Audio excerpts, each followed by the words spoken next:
এরই সাথে শেষ করছি রাতের ২১ সংবাদ। যাবার আগে নগদ নিবেদিত সংবাদ শিরোনামগুলো আরও একবার। ৮ ধরনের পণ্য বাজার থেকে প্রত্যাহারের নির্দেশ দিয়েছে বিএসটিআই। জিয়া হত্যার আসামি মুজফ্ফরের বিচার হবে কোর্ট মার্শালে, বললেন স্বরাষ্ট্রমন্ত্রী। কামালকে ফেরত চেয়ে ভারত সরকারকে চিঠি, ইতিবাচক সাড়া প্রত্যাশা বাংলাদেশের।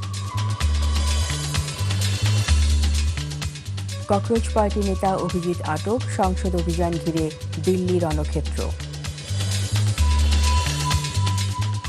মাদ্রিদের শিরোপা উৎসবের আমেজ, বুয়েনোস আইরেসে সংঘর্ষ।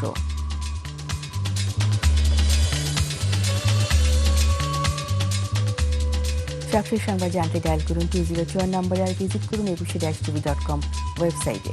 ফেসবুকে ভিজিট করতে পারেন www.facebook.com/2124 অনলাইনে সাবস্ক্রাইব করতে পারেন www.youtube.com/21 চ্যানেলে।